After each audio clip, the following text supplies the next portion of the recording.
following is a presentation of Main Street Media, your source for news, sports, and information on Main Street in Middle Tennessee.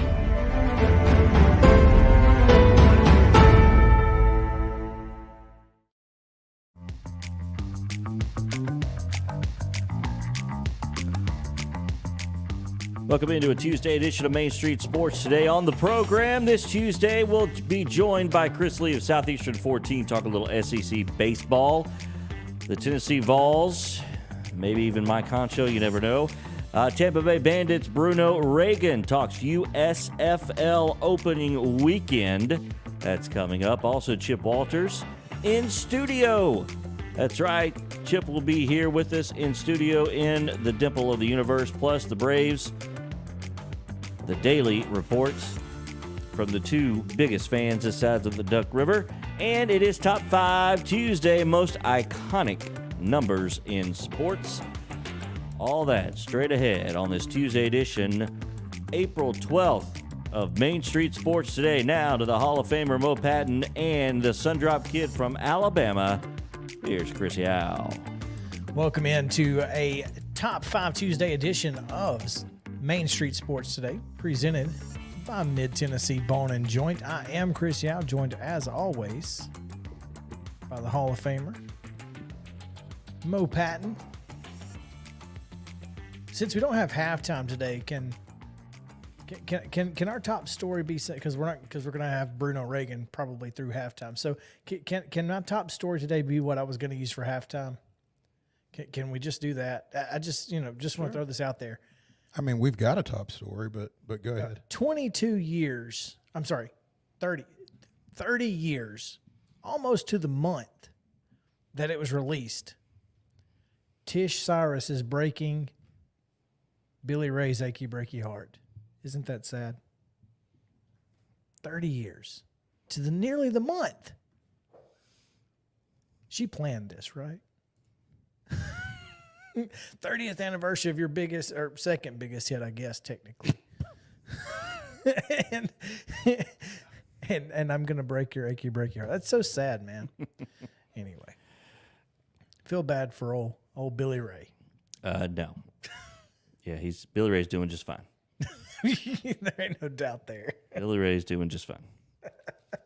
Anyway, all right, let's do our quick top story because obviously we want to recognize when we can the AD from our friends up at Vanderbilt University, Candace Story Lee, getting a little Hall of Fame honors herself, Mo. Yeah, getting a little love in our hometown. Yeah, Candace Story Lee inducted into the Huntsville/Madison County Athletic Sports Hall of Fame during a ceremony last night down in Huntsville. Pretty big honor for her and much deserved. Played her high school ball at Bob Jones, where she averaged for her career a double-double. 19 points, 19 boards. Alabama's Gatorade Player of the Year her senior year in 1997. Obviously went on to play basketball at Vanderbilt. Part of 5 NCAA tournament teams over 6 seasons because she had a couple of knee injuries, and the NCAA gave her a rare 6 year of eligibility. So, and she liked Vanderbilt so much she just stuck around. Hey, so good for her. Was she on that Final Four team, Mo? No, that was a little bit before her. No, that Final Four team was in '93. She would have been a 8th grader. So, no, she was not on that team, but she was on some pretty good teams. Back in the 90s when Vanderbilt women's basketball was good. That's right. Yeah. Jim Foster at the helm. Mm-hmm. Mm-hmm. So, yeah, congratulations to Candace. Got to hang out with her for a little bit over at MTSU at the WNIT, what was that, quarterfinal game, I guess it was? It was. Sure. So, yeah. Oh. Yeah, whatever. Yeah. Actually, I think it was the Sweet 16 because they had an extra. I think you're right. One extra than the men. Yeah, because Toledo was the quarters, Seton Hall was the semis. Yep. Yeah. Sweet 16. My bad. Anyway, again, congratulations to her. And so with no further ado, I guess we'll kick it back to JP. Yeah, sure. We can certainly do that. Let's give. You got something else you want to do? No, I was just going to say that the year after she left, Bob Jones holds the record for most points given up in a game. 143 in a girls' basketball game. They lost to Butler. Oh, my goodness. That was the year after she left. So yeah, Candace, I ain't had nothing to do with that. Yeah. But it just goes to show how important she was to that program. Clearly. Yeah. Anyway, let's send it back to JP for today's rundown. This is the Rundown. Let's do it. This is your Tuesday Rundown brought to you by Jim Davis at Grow Live Give. Visit them at growlivegive.com or give them a call at 615-682-0022. Securities offered through IFP Securities, LLC, DBA Independent Financial Partners, IFP member, FINRA, SIPC. Investment advice offered through IFP Advisors, LLC, DBA Independent Financial Partners, Registered Investment Advisor. IFP and Grow Live Give are not affiliated. All right, here we go. In high school baseball from yesterday, it was Collinwood shutting out Hampshire 3-0. Columbia Academy 12-6 winners over Gordonsville. Page over Tullahoma 7-6. Lawrence County down Spring Hill 8-7. Summertown 11-3 winners over Giles County. High school softball, Columbia Academy blanking BGA 16-0. Wayne County shutting out Loretto 3-0. High school boys soccer on the pitch yesterday. Brentwood 2-0 over Page. Laverne 6-0 over Lebanon. Valor Collegiate 2-1 over Spring Hill. And Zion Christian 7-1 over Colioca. National League Baseball, it was the Braves falling to the Nationals 11-2 last night. As we flip to today's schedule in high school sports, baseball, Columbia Academy at Independence. Nope. These are 4 p.m. Columbia Central. at Independence at 4 p.m. These are 4 p.m. starts. Check your local listings as always. Westmoreland at Smith County. It is Murfreesboro Central Magnet at Glencliff. At 4:30, NBA Brentwood Academy, also Hume Fogg at Maplewood. Pearl Cone welcomes East Nashville. It is Clarksville Academy at Davidson Academy. Father Ryan at Innsworth, Nashville Christian at 5, hosting Good Pasture at 5:30. Trio games, Mount Juliet Christian at Ezel Harding, Collinwood at Hampshire, and Richland at Wayne County. At 6, these games will throw out their first pitch. Green Hill at Wilson Central, Watertown hosting Cannon County, Riverdale at Siegel, Hunters Lane at Gallatin, Santa Fe at Colioca, Friendship Christian at DCA. That is a 6:30 start. Also at 6:30 includes Fairview at Harpeth, Stewart's Creek at Smyrna, Dixon County hosting Clarksville. It is Franklin Road Academy at BGA, MTCS hosting Grace Christian, Page at Tullahoma. Oakland at Blackman, and Lewis County at Mount Pleasant, 6 o'clock starts. John Overton at Brentwood, 6:30. Also at 6:30, Loretto at Wilson from Alabama. It is MLK hosting Hillwood. Rossview travels to McCracken County in Kentucky. Lipscomb Academy at Pope John Paul II. Also 6:30 tonight, Nolensville hosting Ravenwood. Columbia at Independence. West Creek at Kenwood. Cane Ridge at Laverne. Lawrence County hosting Spring Hill. Summertown at Giles County. Columbia Academy at CPA. At 7 tonight, White House will be at Greenbrier. Springfield welcomes Clarksville Northwest. McGavick at Station Camp. Beach hosts Hendersonville. White House Heritage at Cheatham County. Cookeville hosting Lebanon. Centennial at Hillsboro. Eagleville at Rockville. Check local listings for those start times. In softball this afternoon, 4:30 first pitch includes several games. St. Cecilia Academy at Brentwood Academy. Friendship Christian at Clarksville Academy. Father Ryan at Innsworth Good Pasture hosts Nashville Christian.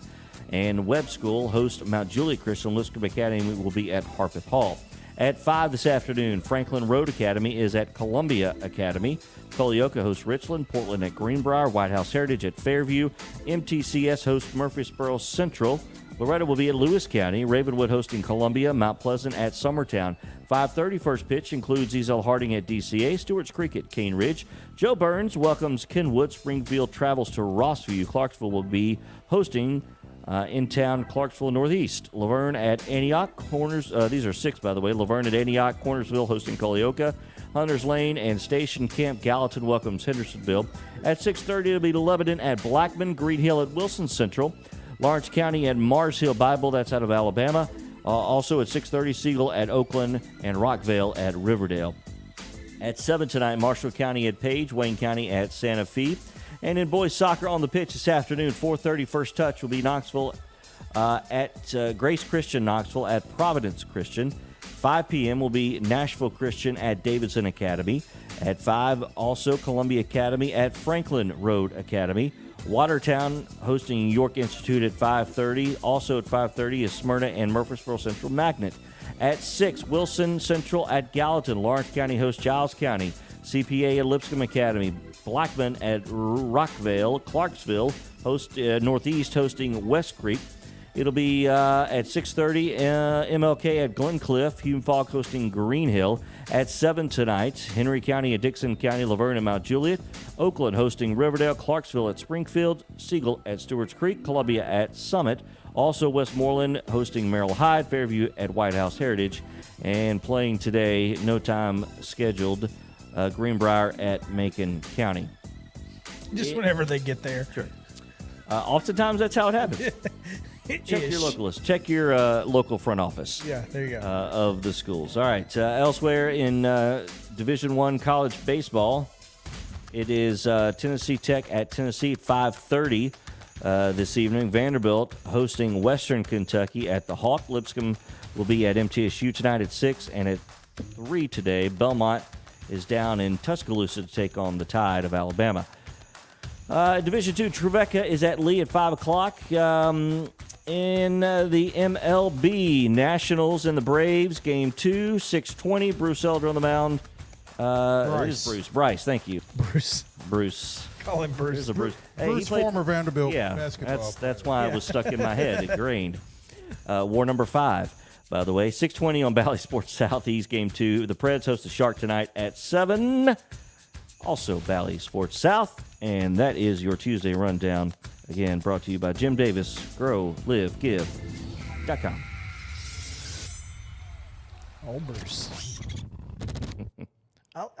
I mean, based on the last couple of days, I'm not sure it could be any worse. So Bruce Bryce. Yeah. I just assumed Leon, Bruce Lyon. I just assumed throw Bruce at this point because why not? I mean. Anyway, we'll talk about the Braves later. We got Chris Lee coming up to talk about some SEC baseball with Southeastern 14, so y'all stick around here. Main Street Sports Day presented by Mid-Tennessee Bone & Joint returns after this.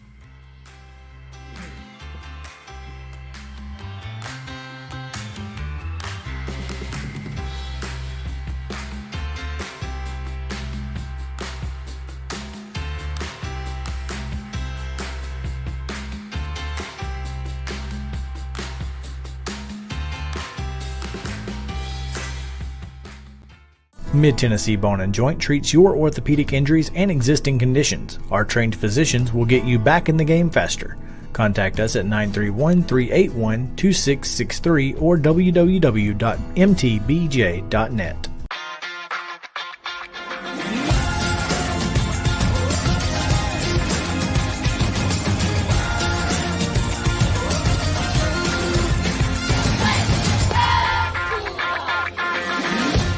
Hey folks, while we take a quick break from the show, I want to tell you about our friends over at Custom Stone Handlers in downtown Columbia. Ed Rich and his team at Custom Stone Handlers believe in leadership. And outside of the military, our greatest leader building platform is sports. Custom Stone Handlers proudly encourages young people to get in the game. You can contact them today at 931-490-4990 or visit CustomStonehandlers.com. Jones & Lang Sporting Goods here in Columbia has been outfitting teams, officials, and anybody else from T-ball to college for 50-plus years. Be sure and check them out at 931-388-8060 or online at jonesandlang.com. Jones & Lang Sporting Goods, the look of a winner. Zion Christian Academy, ZionEagles.org or 931-388-5731. You can schedule your appointment. Go tour their campus. It is beautiful over there, and you're definitely going to want to see it. Again, it's ZionEagles.org. Give them a call, 931-388-5731, and schedule your tour today. Are you an enthusiastic sports fan? Want to have fun and get in on the action? Heck yes, that'd be awesome. Have great attention to detail? Want to stay active? Definitely. Want to give back to the student athletes in your community? Obviously, yes. Then you'd make an excellent high school sports official. We need more officials in Tennessee. Because with no high school officials, there are no high school sports. Sign up today at highschoolofficials.com. Mid-Tennessee Bone and Joint has been the official sports medicine provider for Maury County Schools for more than 40 years. We specialize in orthopedic injuries, and our Ortho Quick walk-in service lets you bypass the ER. Visit us online at www.mtbj.net.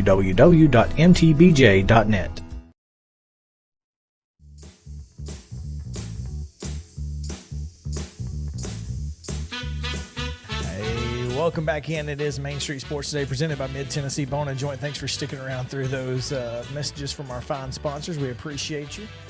The two of you that did stick around, the other three left us. It's okay.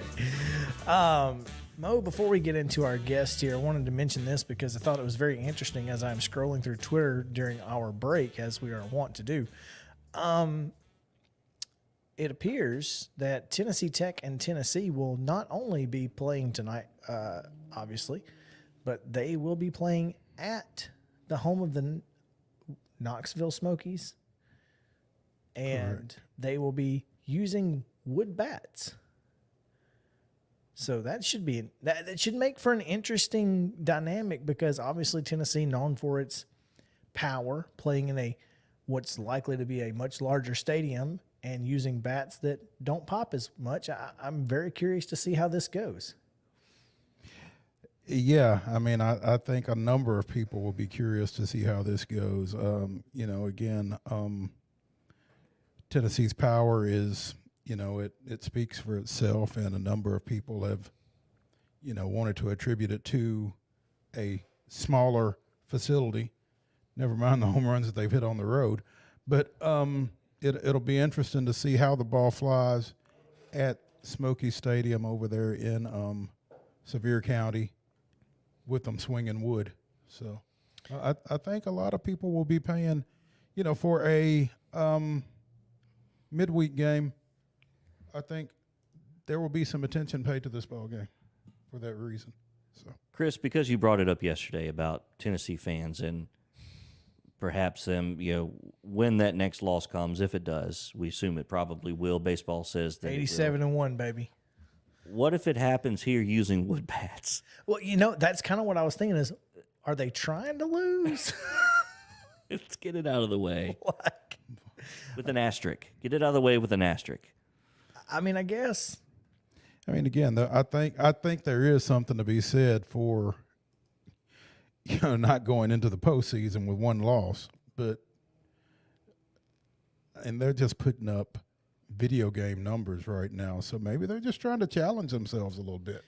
Yeah.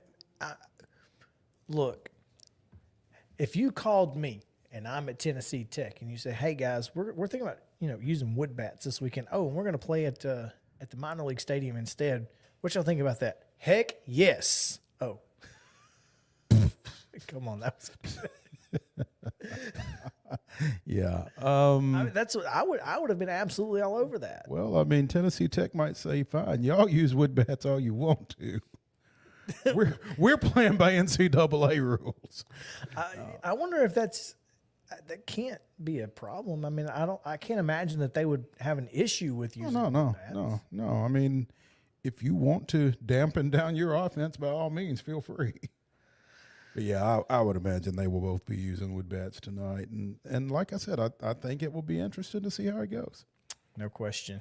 We've got Chris Lee coming up here in just a few minutes, and I don't, one of the questions that we are bound to ask is, what's going on with Vanderbilt baseball, and they've struggled. They've lost 7 of their last 8, Mo? 7 of their last 8 in Southeastern Conference play. I think they beat Austin Peay during the midweek last week. But yeah, they lost their last 2 over at South Carolina. They got swept at home by Tennessee, and then they won Saturday at Auburn, but lost Friday and Sunday. So yeah, it's interesting stretch for the Commodores right now.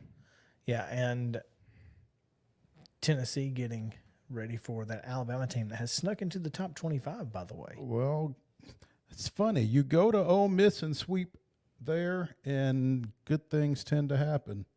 Ask UT. Ask the Vols. That's correct. So, yeah, that's what Alabama did this past weekend. They went over to Oxford and took 3 of 3 and got a little bump in the rankings. So, Well, and if you subscribe to D1 baseball and they are kind of really the Bible as it pertains to rankings, especially. Tennessee has won 22 straight, I think, something like that. Miami has won double digits. I think they've won 13 in a row. And seeing Miami being good at baseball again does you good for the soul. I love when Miami's good at baseball. Yeah, I mean, we've talked about this in college football in particular.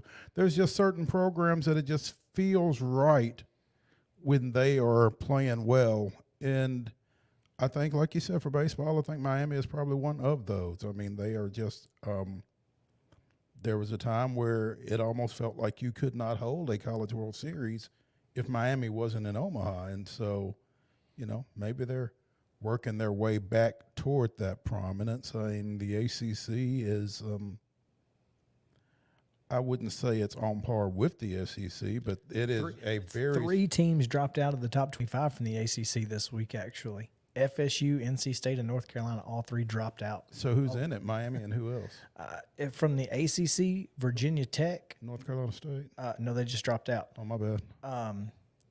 And Louisville, Virginia, and I guess is Notre Dame in the ACC. Who knows? Who knows? I don't know. I guess. What week is it? Anyway, let's go. Let's talk to Chris Lee because he's got way more important things to talk about than what conference Notre Dame is in. Or if they're in a conference. Or not in, I guess. Chris Lee of Southeastern 14 joins us now. Chris, what's going on? Hey, I'm laughing at your conversation. There's so much truth there. What conference is Notre Dame in for baseball, Chris? If anybody knows, I know it's you. It would be the ACC. So do they actually play conference baseball, or do they get an automatic to the NCAAs? They play conference baseball. They must earn it. Yeah, Atlantic Division. Okay. All right. Don't get me started. Didn't we address this last week? We've addressed with it. Teams we most hate? Yes. Okay. We've addressed it. All right. It's been addressed. All right. Cool. Chris, we wanted to talk to you because obviously, what are your thoughts on tonight's Tennessee Tech game using wood bats playing at the Smoky Stadium? Is Tennessee trying to lose? I didn't know about the wooden bat thing of today. I think that's really cool. I wish you'd see more teams do that from time to time. I think that's a fun idea. I don't think I've ever seen it, and I've covered college baseball close to 20 years. I don't remember this happening before, but I think it's fun. I don't think it's just fun. I think it's safe. Well, yeah. Hey, look, I don't know if you saw what I wrote last week, but safety is the topic that if it's not being talked about enough, it needs to be talked about more. The floor is the floor is yours, sir. With me, well, I remember when our years overlapped on the Vanderbilt beat. Were you around for 2009? Mm-hmm. Yes. You remember that year, don't you? I'm hearing a lot of the same stuff that I heard then. That there is some tampering going on. And I wrote about it last week. I spent 5 days doing an article. I got quotes from the NCAA, the SEC, and some different venues. But I'll just say go to southeastern14.com. It's our lead article, and I think this is a thing that I think people are starting to figure out a little bit, not to the extent that they should be, but I think we are at a very interesting time with equipment, and I'll just leave it at that. Okay. All right. If you want to hear more about Chris's thoughts on that, visit southeastern14.com, as I am trying to do right now. Chris, what we wanted to ask you about coming off of the past weekend, we mentioned Vanderbilt has now lost 7 of their last 8 Southeastern Conference games. Tennessee obviously is being Tennessee. And as a Vanderbilt fan, and I'm not to discount your journalistic expertise, but I know where your allegiances lie.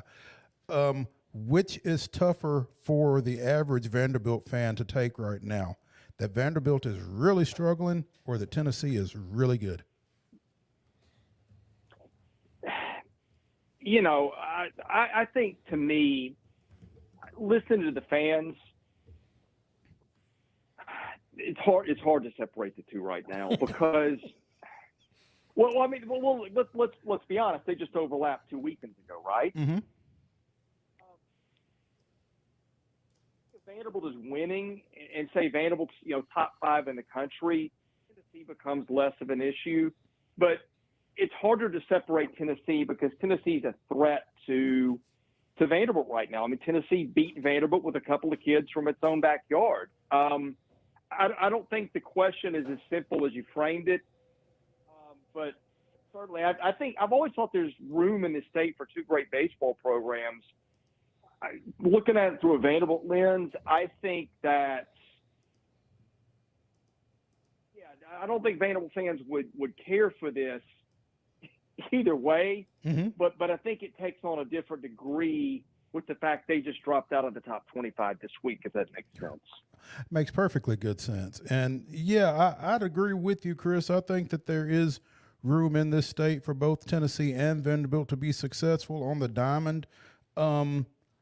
You mentioned that Tennessee is having the success that it's having with a couple of kids out of Vanderbilt's backyard, so to speak. I think Tennessee's backyard is a little bit bigger, or they certainly feel like it is, and so there's that. But I feel like it probably is a little bit more nuanced of a question than I framed it as. But bottom line, Tennessee sitting at number 1 and Vanderbilt nowhere to be found in this week's top 25 is a dynamic that certainly no Vanderbilt fan would have expected coming into the year.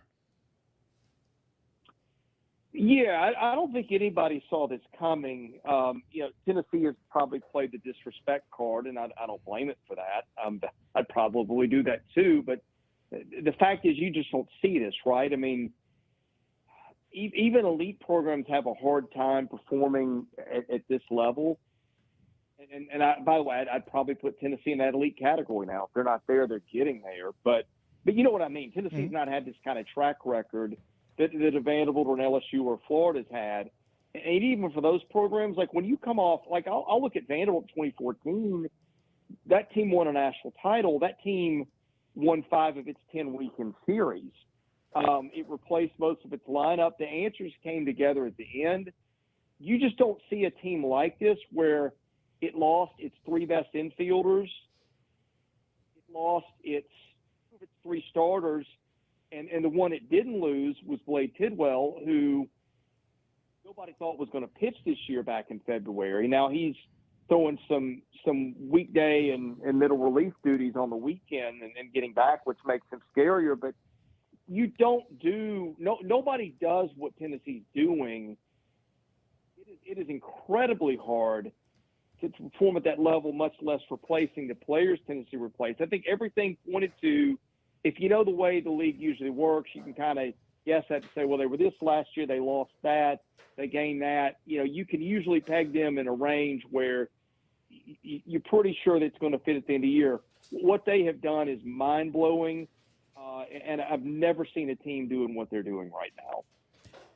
As Chris and I mentioned, Tennessee hosting Alabama in a 3-game series this weekend. Number 24, Alabama, by the way. Meanwhile, Vanderbilt hosting 23rd ranked Florida this weekend. The Commodores, again, unranked. So, first of all, how does Vanderbilt go about righting its ship at this point? That's funny. I just did an hour-long podcast where we had this topic, and the simple answer is it's not easy. I have seen some of Tim's teams do this before, where you get to the midseason point, you just don't know where this team is going. You're not even sure if it's good or great. You don't know what it is. And at the end of the season, he's pushed all the buttons, and they've won a national title or something like that. We've seen that happen before. I don't know. And the thing is that makes it so tough is I don't understand their offense right now, Mo. I don't get – you watch them 3 weeks ago, they're coming off They're on an 18-game winning streak, and number 18 was 10-0 over South Carolina in its building on Friday night. Mm-hmm. You don't A think pretty at that good point South that what's Carolina coming, team. Well, an okay team. It's an up and down South Carolina team. They're I think 14 and 15, but they also took a series from Texas. So you never know with those guys. And that did not feel like the next step to this. State losses in SEC play, and the really weird thing is the one win in the middle of that was 19-4, which makes it a little bit harder to figure. The thing that I look at is I don't know. They pushed a lot of buttons with that lineup. Most of them aren't working right now. I still think really talented team. I mean, Spencer Jones, Dom Keegan, Enrique Bradfield Jr., all potential major leaguers one day. Carter Young, potential major leaguers. I don't know why it's not happening for them. And I've heard Tim hint at this at times. I'm not going to say every kid they've got's a brainiac, but they get a lot of smart kids. And sometimes smart kids tend to overthink things. And when you're thinking in sports, sometimes you're not playing. I wonder if that's an issue. I don't know. I don't have easy answers for you. Do I think this is a better team than, to be out of the top 25 right now? Yeah, I do. Is it beating anybody of consequence to a large degree? No, it's not. It's taken one game from Oklahoma State. It's taken one game from Auburn. Other than that, the quality wins aren't there. No, it's again, funny stuff can happen over baseball over 30 games. Based on history, I would expect them to get it right, but there's a lot more doubt at this point of the season than you usually have, and certainly a lot more doubt than you had 3 weeks ago. Conversely, how does Alabama go in and stop Tennessee? One game. Boy, that's a good question. All the talk about the bat, arms, man, their arms are phenomenal. They got a potential first-round guy to school in Chase Burns. And he's pitched like it, but it's not, it goes further than that. A lot of first-round arms don't pitch like first-round arms off the bat. He has. Drew Beam has been the pitcher of the league in the year.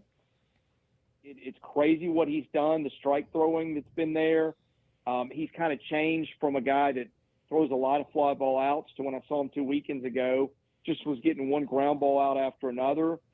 In the middle, you got Chase Stolander, who I think a pitcher of the year candidate in this league, even though he had a rougher outing against Missouri. The rotation is one thing. I don't think anybody's got the depth of starting pitching in the league, maybe not in the country, the way they've got it. But then you look after that, man, and they've got Blade Tidwell, who was their best arm, no questions asked coming into the year. He's pitching in small spots right now. You talk about a heck of a break class in case of emergency plan. That's unbelievable. I mean, he would have been – Blake Tidwell might have been the preseason pitcher of the year in this league if he hadn't been hurt. And now he's maybe their fourth starter. They've got experience coming out the ears. They've got handedness. They've got guys who throw 104. They got guys who don't break 85 with control and good stuff. I just look everywhere on their pitching staff. I see the abundance of arms. I see the different ways they throw it, the different angles at which they throw it. And my goodness, right now, good luck beating them. But let's not forget Alabama just went to Ole Miss and won 3 and is playing pretty well. Tennessee is due at some point because you just do that in baseball. But when you look at how the machine was built from the pitching end, my goodness, that's about as good as I've seen. Chris Lee of Southeastern 14 here on Main Street Sports Today. Chris, thanks for taking some time with us. As always, it is a pleasure and great insight. Looking forward to talking to you again soon. You bet. Thank you. All right, we're going to take a You can find him, by the way, at Chris Lee 70 on Twitter and at 14 at 14 Southeastern.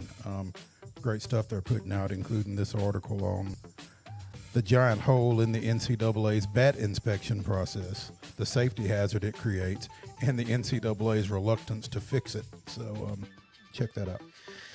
Yes, sir. All right, when we come back, we're going to talk to Bruno REAGAN. USFL kicks off this weekend. There's a lot of rule changes and unique stuff going on in the USFL this year. We'll talk about all of those things and, well, what does Bruno think about it? He'll be playing in those games with the weird rules, so let's ask him. We'll be back after this on Main Street Sports Today, presented by Mid-Tennessee Bone and Joint.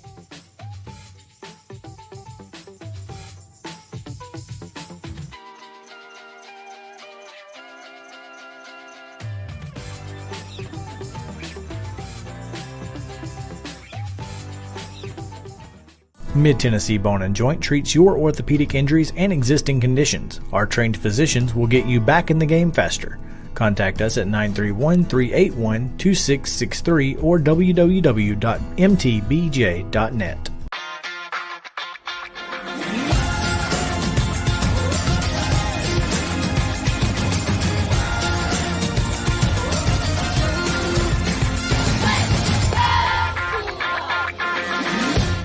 Hey folks, while we take a quick break from the show, I want to tell you about our friends over at Custom Stone Handlers in downtown Columbia. Ed Rich and his team at Custom Stone Handlers believe in leadership. And outside of the military, our greatest leader building platform is sports. Custom Stone Handlers proudly encourages young people to get in the game.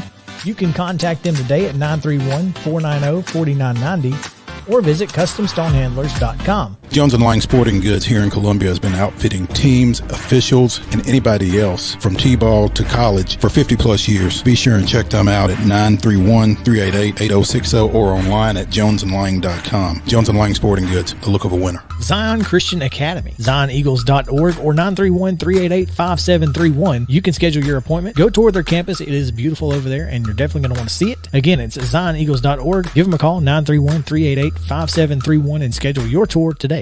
A game without a crowd is just a scrimmage. A performance without an audience is just a rehearsal. Without your presence, high school sports and the performing arts aren't possible. Ensure that these essential extracurricular activities continue to enrich the lives of students in Tennessee. Purchase a ticket to your local high school's game or performance. This message presented by the TSSAA. Mid-Tennessee Bone and Joint has been the official sports medicine provider for Maury County Schools for more than 40 years. We specialize in orthopedic injuries, and our Ortho Quick walk-in service lets you bypass the ER. Visit us online at www.mtbj.net.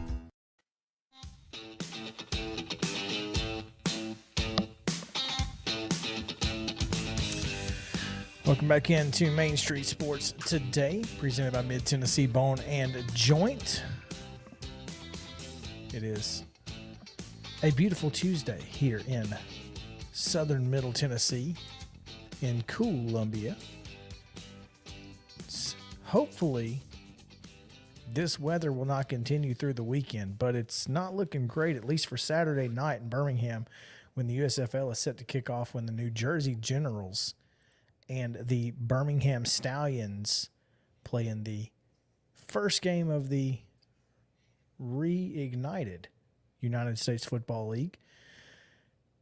They got some crazy and unique rules and technology innovations that they are planning to use this upcoming season. I'm looking forward to it. So I wanted to see if we could find somebody who might have some insight into all of the things going on in the USFL.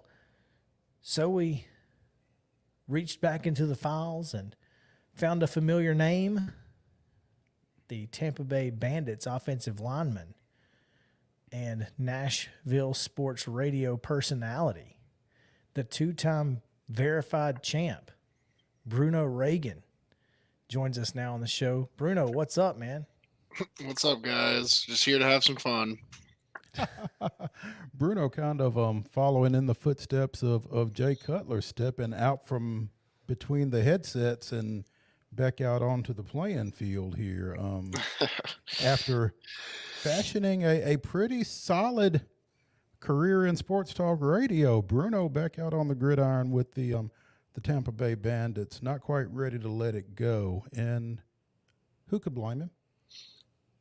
After the career that he had at Vanderbilt, after getting off to the start with the St. Louis Battlehawks of the XFL, I'm sure that there was an itch that remained unscratched for Bruno. So great opportunity to get back at it. Walk us through this last, I guess, 8 weeks or so, Bruno? Yeah. When I first heard about the details of like the USFL, I was like, oh, no shot I'm playing football ever again.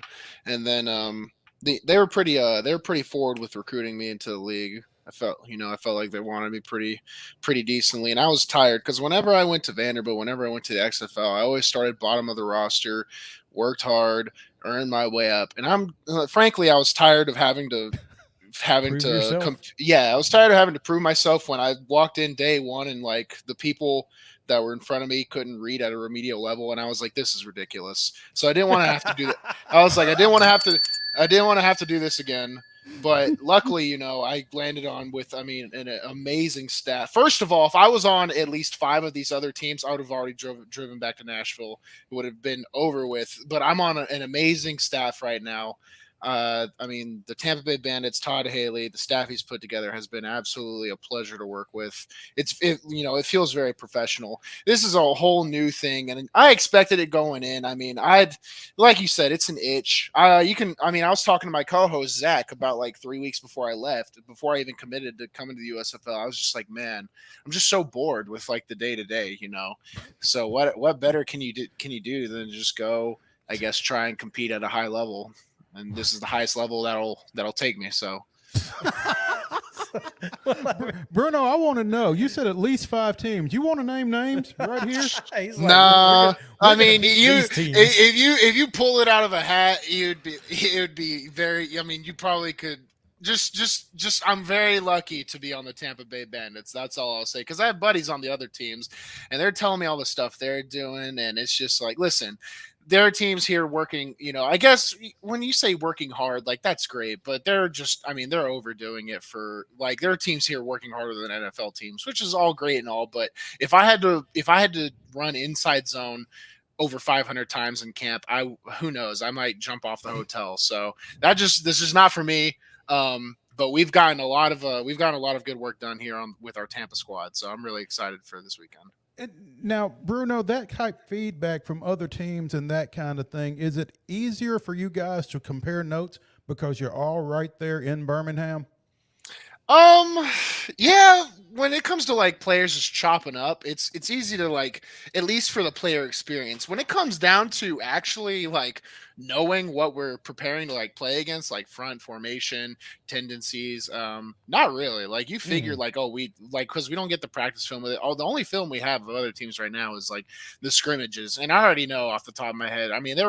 There were teams out there with dudes that weigh 380 pounds playing 3 technique. And I was like, okay, this team's clearly a 3-down team, but they've only played 4 down in the scrimmage. These coaches, shout out to them. They're trying to get better coaching jobs. So they're like, oh, I'm going to hide all my things for week 1, but I know you're a 3-down team. Like, why are we playing?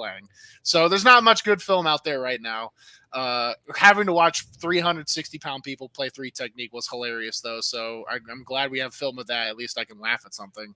That's about where we're at right now. So it's all secretive, and we're gonna see what happens when we play this weekend. It's a big anxious mystery. You can tell the angst is through the roof with league executive, coaches. First of all, I cannot relate, but everyone is on the edge of their seat just trying to get ready for this game coming up against the unknowns. Bruno, I'm really curious because there's a lot of unknowns with the rules and the technology. A lot of folks are very curious about the first down technology with the chips in the ball and using the yellow line from the television and that sort of thing. But, and I'm sure that you have no worry with that because, well, you're on the field. Why do you care? But, people are worried about it, but this is something we see a lot. Tennis uses this. Tennis uses the same type of technology to find out if the ball was inside the line or outside the line. So is this going to be something that could potentially revolutionize first downs in football? I think we as a people give ourselves too much credit. Like when it comes to, listen, my dad is probably the worst driver on the planet, right? So when they come out with self-driving cars one day, he's going to buy one. I will make him buy one. And there's that mindset, right? Everyone's like, I would never have a car drive for me. What if it malfunctions? It's like I drive in Nashville traffic every single day for like 3 hours down to Murfreesboro, back to Clarksville, back to Nashville. I see how terrible human drivers are. I think people give themselves too much credit. So they're like, oh, the ball and the chip will mess up. No, it won't. And if it does, it'll be like a one-time thing and it'll be fixable. It's really not that big of a deal. I mean, when they told us, we were like, cool, like less people on the sideline to cloud it. That's basically it. So that's cool. I think it's a great idea. I think the NFL uses chips for their StatCast. I mean, the chips work. But nonetheless, that's not the only rule changes. How has the kickoff rule been utilized during scrimmages? Have you guys had live kickoffs? Yeah, we did some live kickoffs. It's going to be cool. I mean, seeing returns, there's nothing more boring than just starting every single drive at the 25 or 30 or whatever. I mean, 25, 25, 25, just because NFL kickers can just launch that thing back to the end zone. When you move it back a little bit, there's going to be some returns. I guarantee you some teams are going to mess it up, which is the best part. I love nothing more than when someone messes something up. I'm just thinking in the back of my head, like, that dude might be fired. Like, for some reason, it's just hilarious to me. So the chance for people to just absolutely mess up these special teams, because it's hard. Special teams is the hardest thing to learn in the shortest amount of time, because everyone thinks you get in and you're like, oh, I'm playing receiver, I'm catching. Well, there's a million. You got to learn how to punt, you got to learn how to kick block, you got to learn how to cover, you got to learn how to do all these things. And we had like a 2.5 week camp, so I'm really excited to see how these teams react to the pressure. I thought you were Captain Chaos. Bruno If is you're all about Captain it. Chaos, then I don't know what's the next rank up. I have no idea. That's Sergeant this guy, Bruno Reagan, Clarksville High School graduate. Colonel Chaos. Colonel Chaos. I like it. Mm-hmm. Clarksville High graduate, Vanderbilt University graduate, former state wrestling champion. Bruno Reagan with us here on Main Street Sports today. Actually, sorry to interrupt you, but this is worth it. Commodore Chaos. Oh, well done. Give him. Yeah, that was worth it. Okay. Once you're a wrestling champion, Mo, are you ever a former wrestling champion? You're just a champ, aren't you, Bruno? At all, you will forever be a champion. Yeah, because no way in heck I'm ever gonna wrestle again. That stuff was way too hard. So. Oh man, that's so good, Bruno. I'm looking forward to this weekend, man. I'm going to be down there Saturday night for the first game. I'm excited. I'm taking my dad as long as it doesn't thunderstorm, and yeah, I think we're all going to have a good time. So tell us about Birmingham. Are you staying out of trouble? Because I know there's so many things to get in trouble in Birmingham. Oh yeah, I'm staying out of trouble mainly because I'm not a fan of this city at all. So I just sit in my hotel room all day. If there's something about Birmingham, listen, there's like massive construction going on everywhere, and somehow I feel like it's making it look worse, like when they're going to be done. So it's terrible to drive around. I'm just like, this is crazy. I've eaten at the same 4 restaurants that are outside my hotel just because I don't want to drive anywhere, because half the roads or one ways are broken. So I'm like, I went out one time to Chipotle. I tried to find Chipotle. I had to get on the highway for it, and I was like, this is ridiculous. That was your first mistake. Yeah. So I've been in the hotel just big chilling. Well, this is like my first day off in a little bit. So I'm glad I've just 7th. Just go to Al's Mediterranean. Just trust me, put it in the GPS. However you got to get there, just go. Just trust me. Tell him again. Al's Mediterranean. Al's Mediterranean. I got you. Yeah, it's where it's over. It's by UAB. It's where all I will UAB say folks hang out. I do like I would rather be in the city, even though I don't like it that much, than be than all this. Like, I like the bubble. I hate traveling. I cannot stand getting out, just the being hurdled around like a cow. I hate it. I wish I could just buy my own plane tickets to games, but you would obviously, like 20 dudes on the team would miss the flight, so that would never happen.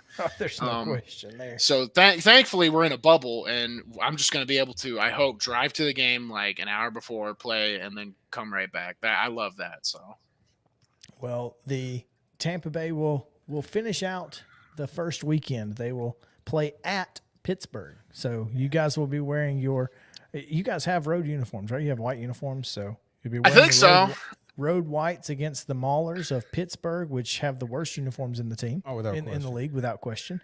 That will be at 7:00 Central, televised on FS1, or you can buy a ticket for $10. General admission is available to you, and it will be you guys are playing at Protective, right? That's a good question. I have no I think idea it what is. I have no idea what we're playing Sunday. He's like, I don't know. I hope it's protected because then I don't have to drive to Legion Field. Bruno, is your dad driving down for the game this weekend, or is your dad being driven down? Given your earlier comments? Let's hope it's the latter. Actually, I told my old man, like, just stay for the first week until, once I start getting into the groove, because we're going to be playing on Sunday. I have no idea what the Monday is going to look like after. I was like, just stay, watch, because he doesn't care about the game or the team or anything. He just wants to watch me. So I'm like, stay at home, watch it on TV for the first, just so you can watch, because it's better. It's better to, if you just want to watch me, it's better to just watch on TV and then come down the next week or whenever. I think we play on a Saturday within the first 3 weeks. Yeah, you'll play Sunday next week, and then you get the Saturday, April 30th. Yeah, I'd rather him down for a Saturday game. So sure. If there's any time he needs to carve out, come down for the Saturday game because I'd want to hang out with him. Those Sunday games, they're different. No doubt. So Saturday again, the USFL kicks off 6:30 on NBC, Fox, and Peacock. If you're looking for it and you can't find it, then look differently because you're screwing up something. And that'll be the New Jersey Generals and Birmingham Stallions again. The Tampa Bay Bandits and Pittsburgh Maulers will kick off at 7 o'clock on FS1 Sunday. So triple header on Sunday should be a lot of fun if you're looking for spring football or if you're just trying to scratch that football itch like Bruno. Just turn on your television this weekend. It's going to be a lot of fun. I'm looking forward to it. Bruno, thanks for taking some time with us, man. As always, it's a pleasure, and you're killing it, man. I appreciate it. I sure hope so, because I'm tired. I'm glad at least it looks like something's happening. So hang with him, big guy. Sounds good. Thank you, guys. All right.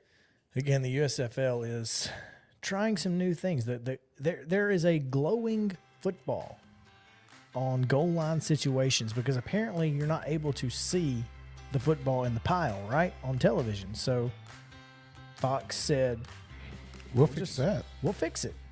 Yeah.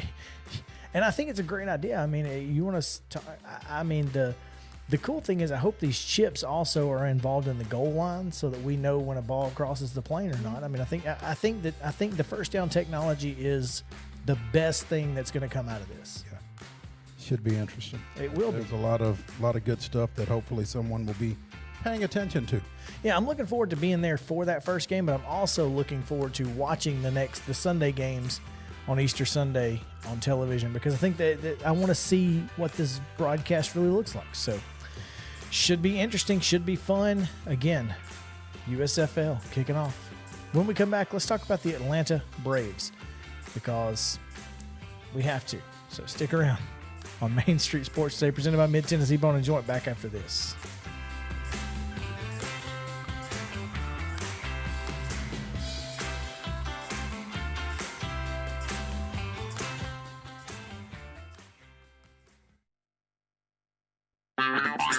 This is Chris Yao with Main Street Sports Today. Every show, Mo Patton and I welcome friends from all across the sports landscape, from high school coaches and reporters to national, college, and pro sports personalities. You never know who might stop by for a chat.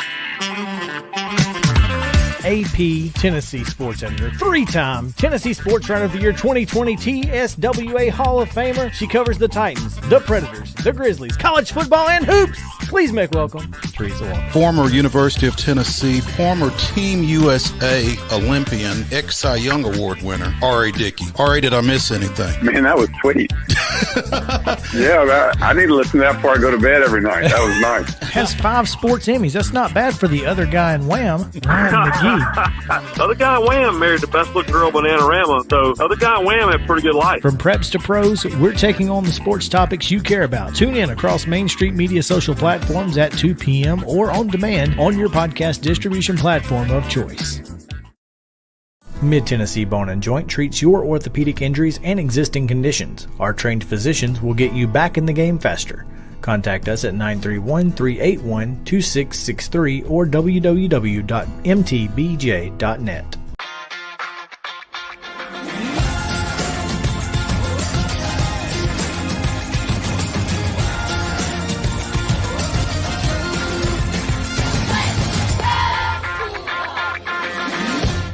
Hey folks, while we take a quick break from the show, I want to tell you about our friends over at Custom Stone Handlers in downtown Columbia. Ed Rich and his team at Custom Stone Handlers believe in leadership. And outside of the military, our greatest leader building platform is sports. Custom Stone Handlers proudly encourages young people to get in the game. You can contact them today at 931-490-4990 or visit CustomStonehandlers.com. Jones & Lang Sporting Goods here in Columbia has been outfitting teams, officials, and anybody else from T-ball to college for 50-plus years. Be sure and check them out at 931-388-8060 or online at jonesandlang.com. Jones & Lang Sporting Goods, the look of a winner. Zion Christian Academy, ZionEagles.org or 931-388-5731. You can schedule your appointment. Go tour their campus. It is beautiful over there, and you're definitely going to want to see it. Again, it's ZionEagles.org. Give them a call, 931-388-5731, and schedule your tour today. Are you an enthusiastic sports fan? Want to have fun and get in on the action? Heck yes, that'd be awesome. Have great attention to detail? Want to stay active? Definitely. Want to give back to the student athletes in your community? Obviously, yes. Then you'd make an excellent high school sports official. We need more officials in Tennessee, because with no high school officials, there are no high school sports. Sign up today at highschoolofficials.com. Mid-Tennessee Bone & Joint has been the official sports medicine provider for Maury County Schools for more than 40 years. We specialize in orthopedic injuries, and our Ortho Quick walk-in service lets you bypass the ER. Visit us online at www.mtbj.net.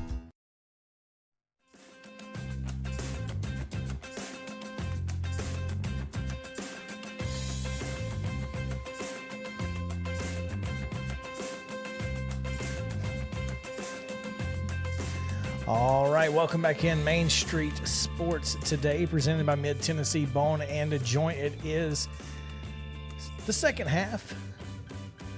We've got Chip Walters coming up, joining us in studio here momentarily. Should be a lot of fun. And we got JP moving cameras around, and it's always fun. We're going to talk about the Braves here for just a few minutes because we said we would. So each and every day when the Braves play, we're talking about them. And the first thing that we're going to do today is give you this day in Braves history. So Mo, tell them what happened in Braves history on April 12th. On April 12th, 1955 specifically, Chuck Tanner, pinch hitting for Braves left-hander Warren Spahn, homered on the first major league pitch he saw from Jerry Staley, tying the score and sparking a 3-run rally in Milwaukee's 4-2 win over visiting Cincinnati. That's probably not where you know the name Chuck Tanner from, though. Following an 8-year Major League Baseball playing career, Tanner went on to win 1,352 games as a manager with the White Sox, A's, Pirates, and Braves. Bringing it full circle. There you go. How about Chuck Tanner? How about Chuck Tanner? Let's first pitch, first home run. Looked pretty promising there. I think he hit 21 in 8 years. So. Hey, everybody remembers that first one, though. Just ask Jason Hayward. There you go. Yeah, no doubt.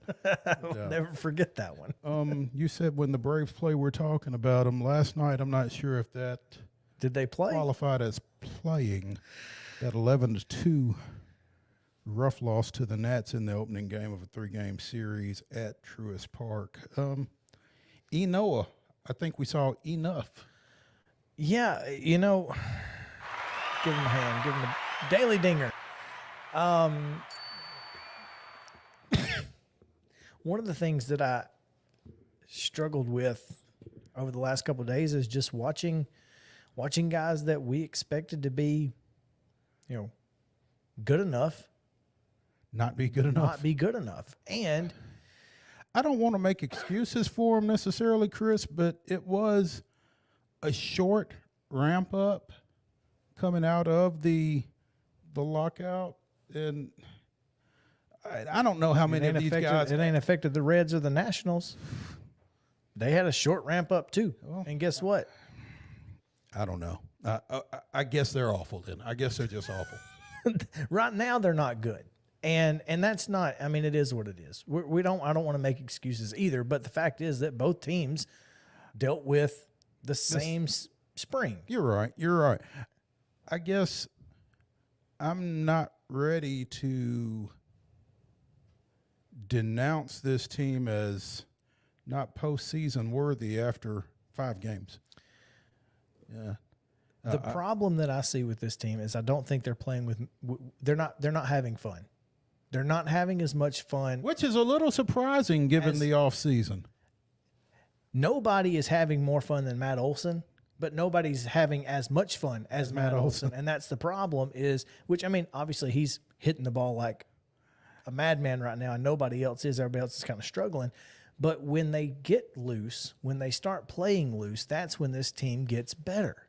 I mean, I don't know what the temps have been in Atlanta, but there have been some balls that look like home runs off the bat, Chip Carey notwithstanding, that didn't get out, man. And I don't know what's holding those down. You know, we talked to Rick Sweet when we were down at First Horizon about wind currents and that kind of thing. I don't know if something's changed around the stadium, but balls aren't flying. I didn't see anything new when I was down there, but that ball Orlando Arcia hit last night, absolutely should have been a home run. Absolutely. I mean, I just said it. 5-3, 6-3, whatever the score was going to be after that 2-run home run, and it didn't even make the warning track. I was a little surprised that it took until Darno on Sunday to get one out of the chop house. I mean, with as hard as left-handers have hit the ball for the Braves, track power's all they've had. And conversely, 70-mile-an-hour base hits for the opposing team. It just feels like everything, kind of the same thing as last year.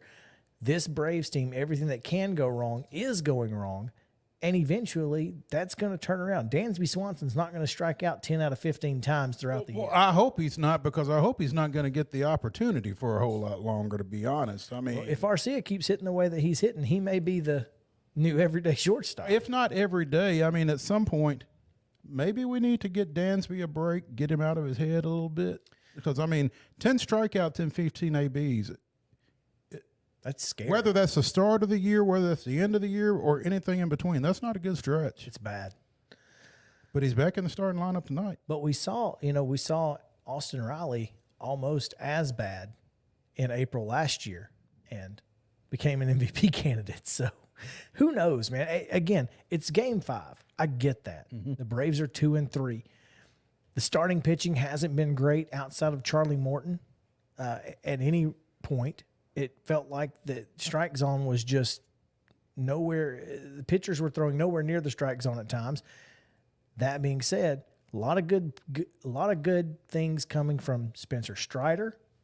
You've got to be happy with Kyle Wright. Wasn't bad. You got to be happy with Kyle Wright. You've got to be happy with Strider.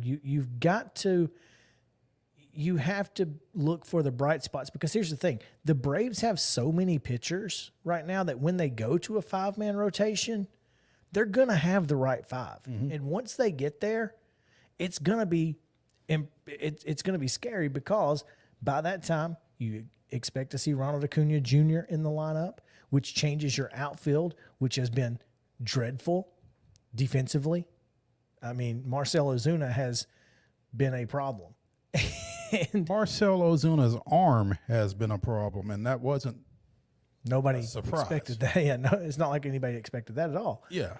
So I mean, once you get that lineup fixed, you get the starting rotation fixed, you get your long relievers. Sean Newcomb's no longer a part of this team.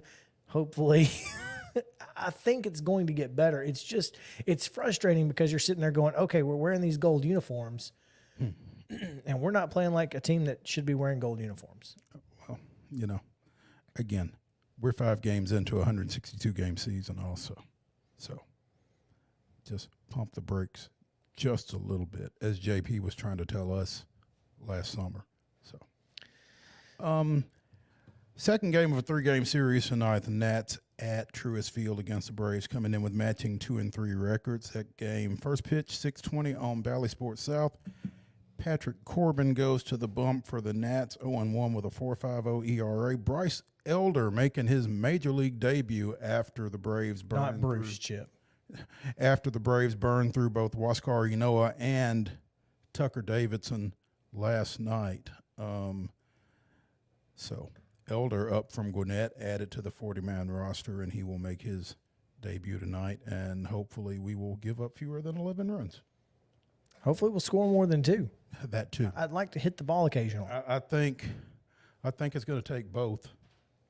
Get some wins. To be successful tonight. Yeah, no question. All right.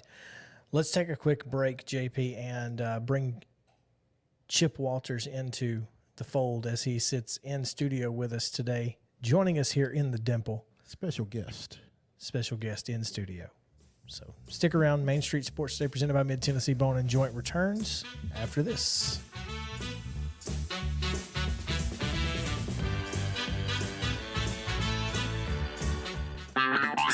This is Chris Yao with Main Street Sports Today. Every show, Mo Patton and I welcome friends from all across the sports landscape, from high school coaches and reporters to national, college, and pro sports personalities. You never know who might stop by for a chat.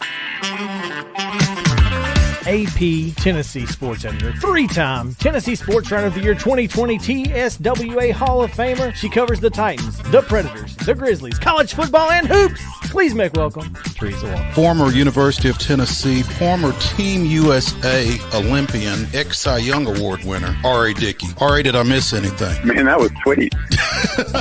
Yeah, I need to listen to that before I go to bed every night. That was nice. Has 5 sports Emmys. That's not bad for the other guy in Wham, Ryan McGee. Other guy Wham married the best looking girl Bananarama, so other guy Wham had a pretty good life. From preps to pros, we're taking on the sports topics you care about. Tune in across Main Street Media social platforms at 2 p.m. or on demand on your podcast distribution platform of choice.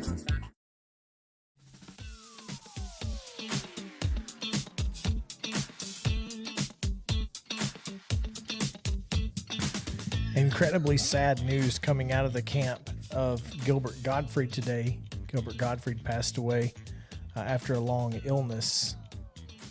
Probably one of the most iconic voices in comedy and television. And Google Sidney Bernstein if you want to just laugh. Oh, yeah. Because that was his character in Beverly Hills Cop 2, and if you've seen the movie, then you remember the traffic ticket scene, and if you don't, it's a treat. Yeah, no question. All right, let's talk some Blue Raider sports as we bring in the voice of the Blue Raiders, Chip Walters, who sits in our studio today, and that was awesome. I hope you will clip that out. Hope you heard that. Chip, you are in the Dimple today. What brings you to the Columbia? Oh, obviously to see you guys. Clearly, that was yes. Clearly that's the main reason. Motivation. Clearly. I was asked by David Holt out at Central High School to come speak to his Broadcasting 1 class, and was out there, and it worked out. The timing was good, 1:30 to 2:30 there, and then slide on in to West 7th Street here to see you guys. And your old stomping grounds. Yeah, I'm trying to think when the last time I was in this building, and as I came through the front door, looking to the left and the right, nothing is as it was. Oh, wow. The last time I was. I mean, when I first came in the front door to the left, that was the automation room forever. Then the AM studio, and then you had the boss's office on the right, which I think that's still probably the same. But but up here, I'm not sure I've ever been up the stairs, and but here I am upstairs with you guys. Well, we appreciate it. I went for the longest without coming up the stairs, but then things changed. I understand. Yeah, so here we be. Broadcast 1. How many broadcast classes are there? I'm just curious. I think there's 2, Okay. 2 years of it, and let me tell you, I mean, his first year kids in high school, which are sophomores, maybe some juniors, but they are putting out stuff that we would have been proud of after I got to college. I mean, it's incredible what in the Broadcast 2 students do, the live events that they do. And I say all, the things that the Broadcast 1 students are doing are non-live, editing packages. Right now they're doing a project where they're taking a movie trailer and changing it. Like, for instance, if they took a comedy movie trailer, they're turning it by using music and re-editing, making it into like a horror film, That's good. And so that's pretty good. Pretty good. That takes some creativity, and they're working on that right now. So it was fun to share some experiences and be reminded just exactly how old I am now. So of the things because of the things they have at their fingertips that we never even dreamed of back in the day. All right. I wish I could go back. There is a trailer or the intro of our broadcast, Eagle Vision News from 2004, my senior year. We had a broadcast, where we did the morning announcements, right? But it was on YouTube at one point. I want to go find it because you go look at what they're doing now versus what we did, and we're like, my goodness, these kids could step in right now and outdo all of us. Oh, I mean, they were. I mean, when the first time we ever dealt with green screen and chroma key stuff, it was like magic was happening. Absolutely. And now they're just whipping stuff out. There was a young lady working on a project with green screen today while we were there, and I'm just, okay, congratulations. It's really incredible. Yeah. We would invite some of them in to intern with us, but they'd probably embarrass us. So. That's the problem. Yeah. No doubt. Yeah. Chip, I saw a tweet earlier today from Conference USA regarding track and field athletes of the week, and MTSU has one. Abigail Quartang? I think that's correct. Okay. And see, they were at the Vanderbilt Invitational. No, they were in Tennessee, in Knoxville. Tennessee Relays, I believe. Yeah. Yep. And she set a personal best in her discipline, and so it's the message there to a lot of us is, yes, track does go on after Dean Hayes, and just shows you what an excellent job Keith Vroman has done in recruiting and bringing kids along, and now this they had good finishes. Didn't win the league on either side in the indoor season, but the outdoor season is well underway, and we're within 2 weeks, I guess, of that happening, or a week within the conference meet, because I do know that 2 weeks from Thursday night will be the Raiders' Choice Awards, and we typically have just heard how the outdoor meet had finished when we do those awards. So that's coming up. Quartang up at the UT Relays, as you said, triple jump, wasn't it? Well, all the jumps. She had a personal best of 12.79 meters in the long jump, and that's 30-something feet. And her third best jump would have won the meet. Oh, really? All three of her legal jumps were better than anyone else's at the meet. In the high jump, she hit a 1.83, which would be number 2 in the conference to her 1.84 earlier this year. And her triple jump from the weekend is the 30th nationally. That ain't bad. Yeah, it's a pretty good weekend for Ms. Quartang up in Knoxville. So congrats to her. This is the second time she's been named Conference USA Field Athlete of the Week. Yep. So absolutely. And, that tradition, just a tradition unlike any other. Didn't hear that any this weekend, did we? No. Yeah. What else in the borough, sir? Let's talk about baseball, because the Sunday sweep was Jaden Ham with 6 strikeouts to help get that first win, along with Eric Swan. And then Peyton Wigginton, he just does Peyton Wigginton things. P. Wiggy. Wow, and he was so tough on Sunday afternoon and played 2 sevens. Middle had to play catch up all Friday. The wind was blowing out. They play in a small park up there.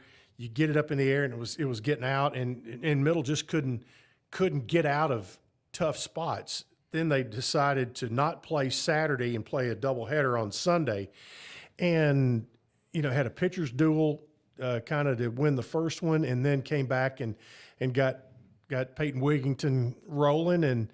And when he gets his stuff going, he's pretty doggone tough. And you mentioned Jaden Ham, the class I just spoke to, his sister, Riley, was in the class, and she came up and said, "You probably know my brother." And I said, who's that? She said, Jaden Ham. I said, well, he's pitching good right now. Yeah, he really is. Again, 6 strikeouts on Sunday. He and Eric Swan combined for the 1-run game 1. So big wins. That's kind of, baseball's been rolling. I mean, Well, they go down to Auburn, get a series win against a team that just beat Vanderbilt in the 2 series. or 3, So yeah. that right there just shows you this is a really good baseball team. Yeah, they did that, and then they opened the conference season with Old Dominion, and Old Dominion came into that weekend 13-1, and took 2 out of 3 in Murfreesboro. But since then, Middle has won series at UAB, home against Western, and now another road series at this weekend, Marshall, and then they're coming home for Charlotte in what will be a Thursday, Friday, Saturday series against the 49ers. And ironically, the Old Dominion team that was 13-1, they're now 16-8. And Middle's in a 4-way tie for 3rd in Conference USA right now, and Old Dominion is behind them. So they were like ranked top 25, and all of a sudden the wheels have fallen off for the Monarchs. Middle 7-3 over their last 10 games since dropping those 2 of 3 to ODU, including in that 8-4 win up at Cookeville a couple of weeks ago. Got one this afternoon at Lipscomb. Jeff Forehand's bunch. Yep. So, okay. Yeah, Southern Miss currently in the top spot, but UAB, UTSA, and Florida Atlantic tied with Middle for that number 3 spot. So this is going to come down to the wire for the remainder of the season. I mean, again, though, right now, Middle playing as good as they've played all year long. So you got to be excited if you're a Blue Raider baseball fan. Yep, and they've had a couple of games rained out. They had a home game with Memphis. They're still trying to find a date for that. They had a rain out at Alabama. They're still trying to work on. Not sure if those will, as you get later in the season, you're just squeezing dates. And that you have softball is playing. They won a series at FIU over the weekend, so they're going to be at home this week. Football is winding up spring practice. They will have an open practice, no real game, but an open practice on Saturday at 10:30 in the stadium. So just show up, and there may be some other fun little things to go along with that. I'm sure the coaching staff will come up with some things that'll make that interesting. So after 3 weeks ago? No, I guess it's been longer than that. Almost 6 weeks ago, I guess, when we talked about Conference USA's football situation. The new schedule's out. The new schedule is out, and minus a few folks. Yeah, it looks like, what is it, an 8-game or a 9-game? It's an 8-game. 8-game conference schedule because there's only 9 teams, right? That's correct. So it'll be a round robin schedule. That's always good. So everybody plays everybody. Will there be a conference championship game? That's interesting. I can't tell you the answer to that right now, whether that'll be the case or not. Actually, there's 11 schools right now Playing football, and you won't. What you did is previously you made up your 8-game schedule from 13 opponents. Now you make up your 8-game schedule out of 10 different opponents. Okay. So there's that. What I think will probably happen in basketball is I think you will, and I don't know this, knock on wood, whatever. What I think you're going to see is a 20-game double round robin schedule in basketball, going from an 18 to a 20, but you would have a true double round robin. That's not a bad thing. No, it's not. I don't think that's a bad thing either. But is that just for 1 year? Because next year, yes, it will be for 1 year,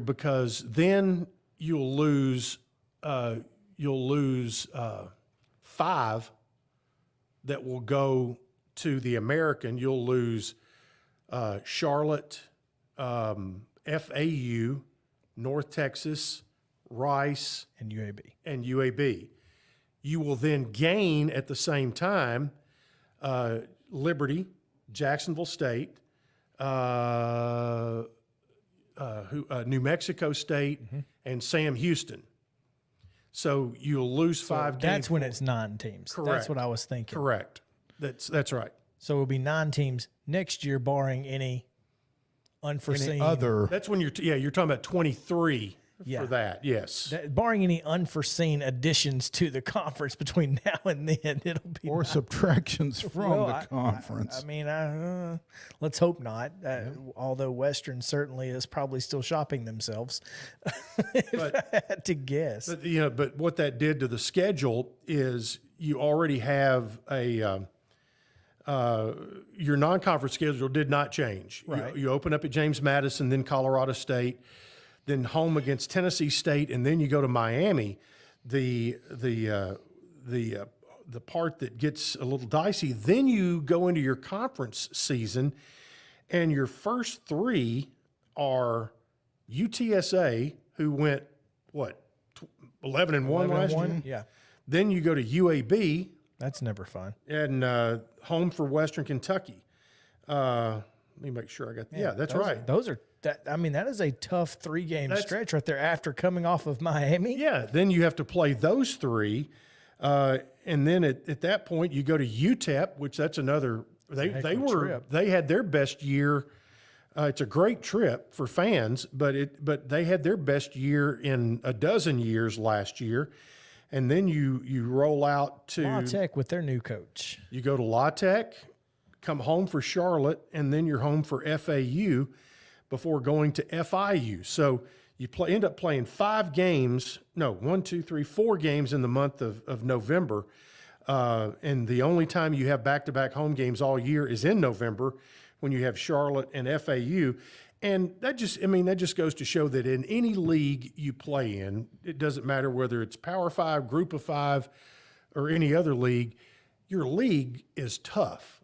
Mm-hmm. And no matter what league you play in, and especially when you go on the road, it's always tough. And you hope that you make it tough on those coming into your place as well. So that's what it's all about. Chip, that was fun. Thank you for coming in. Well, if you want to stick around, we are going to be giving our top 5 most iconic numbers in sports. So you can certainly stick around and chime in anytime you feel free, but always good to talk Middle Tennessee State. Well, I appreciate it, and it's, like I said, good to be back in the hometown today for a bit. And I'm going to slide out the door and head back across. I've got another function coming up in about an hour in Murfreesboro. So it's a busy day. It is a busy day, but we appreciate it. As always, Chip Walters. At Choose Chip. At Choose Chip on Twitter. Not Chip_Walters. He lost the password to that one. Got hacked. Yeah. So, yeah, somebody else has the password to that one. Oh. Come back with us here on Main Street Sports Day, presented by Mid-Tennessee Bone & Joint. Iconic sports numbers, our top 5 after this.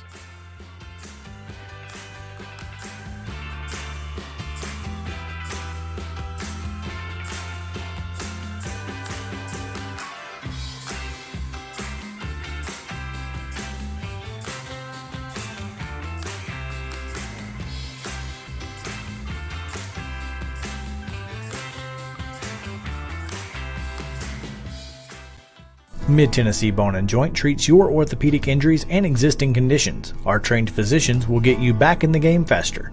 Contact us at 931-381-2663 or www.mtbj.net.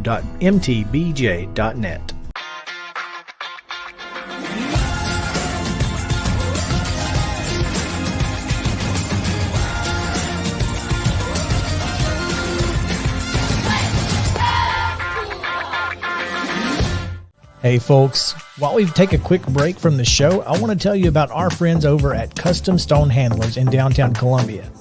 Ed Rich and his team at Custom Stone Handlers believe in leadership.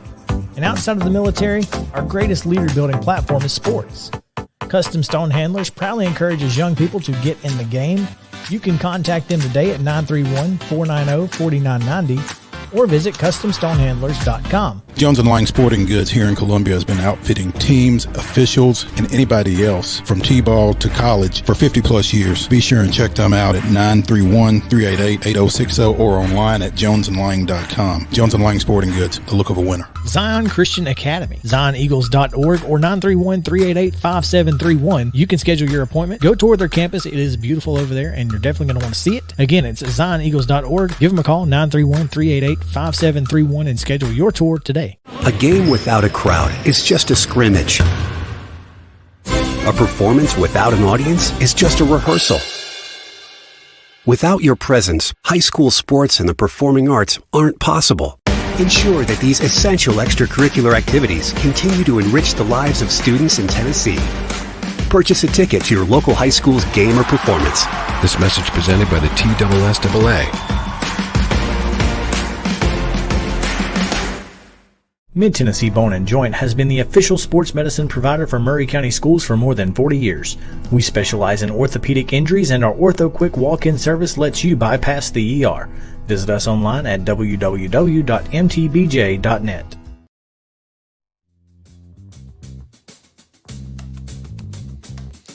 Welcome back in. The final segment here on Main Street Sports Day presented by Mid-Tennessee Bone & Joint. We will most certainly go past 3:30 today, as you know, we had 3 guests today. That's going to happen. And you know, great guests. Absolutely fantastic segments. Go back and listen if you want to hear more about SEC baseball. Chris Lee of Southeastern 14 joined us. Bruno REAGAN came on to talk about the USFL and their kickoff this weekend. Of course, we just had Chip Walters here in studio. All of that will be available on our special guest podcast, so make sure to check that out if you have an interest. Right now, though, we're going to go to our Top 5 segment. Top 5 Tuesday brought to you by Mid-South 5 Fitness. That's Dallas still in the game. Mid-South 5 Fitness. 2 great locations, one here in Columbia, the other in Franklin. Check them out at steelathletes.com. That's STEEL athletes.com, or Steel Athletes on Instagram at Steel Athletes. So, again, Dallas Steel. Speaking of track and field, appreciate his support from Mid-South 5 Fitness here on Main Street Sports today. Now, the top 5 most iconic numbers in sports. Now, to clarify, these are not just jersey numbers. These are just numbers that are iconic in the world of sports. Iconic numbers. Okay. I'm curious if maybe we want to just give the number and have each other guess I like as that. to what it's pertaining to. So, I think this is a good idea. I think there will be certainly some overlap. I think there will be some overlap, and I think some of them will be pretty obvious. But yeah, perhaps. So, JP, you got your 5? I do. All right, let's let him start today. Let's let him start. All right, so you still want me to count down? Give me the number. Start at number 5. All right, we'll go with 44. Hank Aaron. I know this taking yes. Is it Hank Aaron? I mean, there are other 44s, but that's the first 44 that I think of. Mm-hmm. So, yep, 44 Hank Aaron. All right. My number 5 is 2,632. Is that Cal Ripken streak? Consecutive games played streak. Okay. My number 5, and we discussed it in the building yesterday, 102,455. Tennessee's former capacity for Neyland Stadium. All right. Yeah. Okay. All right. Number 4. Number 4, we'll go with, we'll stick in the same frame, 755. Hank Aaron. Total home runs. Yep. Okay. My number 4 is 2,000. Rushing yards for a running back in the NFL. Is that as a benchmark? As a benchmark. That's correct. Yep. NFL rushing yard benchmark. That one almost made my list. I mean, ran through so my few head. people have done it that it's. I mean, you hit 2,000 yards. 2,000. Yep. You've done something. It's a thing. Yeah. Yep. Even in 17 games. Sure. Which no one reached this year. No one reached despite in 17 games. That's correct. Yep. Yeah. Marlon Mack, by the way, headed to the Houston Texans. That's not my favorite thing to hear today. But also Anthony Ferkser going to the Titans Southeast for the will play with the Atlanta Falcons. So Titans. You remember like NCAA football? It was like FCS Southeast. That's basically what the Okay. what the Falcons are. That's Anyway, where- continue. Number 4, Mo. My number 4 is 2632. Oh, Cal Ripken. There you go. Okay. There you go. Number 3, Number All right, 3, JP. number 3, 42. Jackie Robinson. Yeah, I mean, mine are pretty simple. That's fine. That's Pretty, okay. pretty obvious. But, that's the whole point of this thing, right? I mean, They're you iconic. kind of want them to be obvious. I mean, Yeah. otherwise they're not not really iconic. They shouldn't be on the list. Yeah. My number 3 is 56. Joe DiMaggio's No. 56? No, not 56 Lawrence game hitting Taylor? streak. No. Or what? Of course it's Lawrence Taylor. No, I'm kidding. It's Judge Miles. Okay. It's the hit streak. Wow. Of course it's Lawrence Taylor because don't smoke crack. All right. Which brings me to my next point. My number 3 is also 56, and it's not Lawrence Taylor either. Yeah. Okay. Joe DiMaggio's 56 game hit streak that will not be broken. Ever. Yeah. Although Dan Ugla tried real hard. What did he get to, like 30?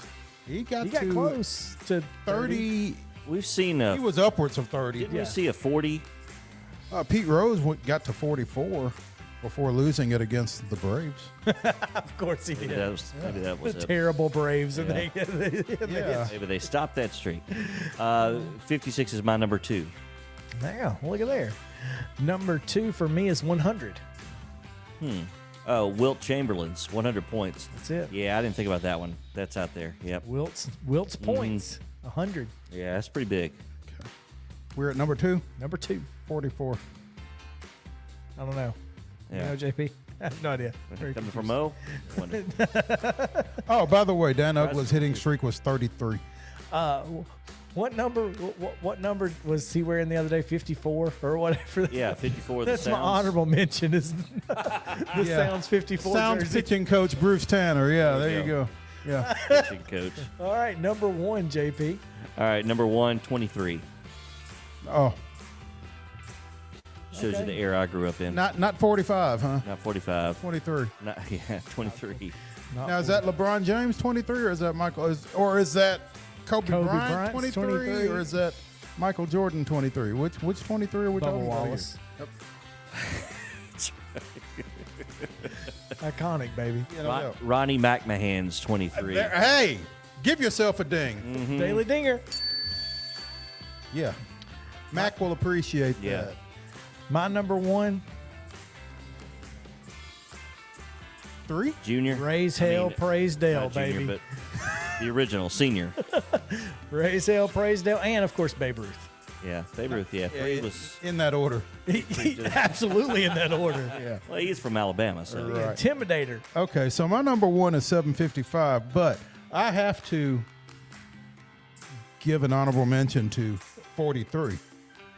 43, Richard Petty. Richard the King King. Richard, yes, sir. King. Or 200 for his 200 wins. Yeah. Speaking of records that will never be broken. Yeah, there's no question. Yeah, that one will never be broken. But, it's interesting because obviously we were going to have some overlap, and I tried to keep Hank Aaron off of it because I knew Mo was going to go there. So I tried to just go completely opposite.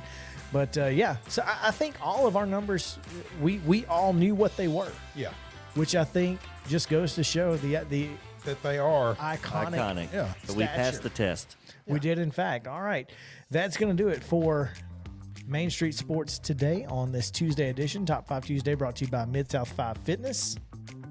Tomorrow, Mo, have you got our guest list? Tomorrow, we have Heather Williams, obviously. We have Heather Williams talking a little NASCAR, and we have, I've got the list. I swear I do.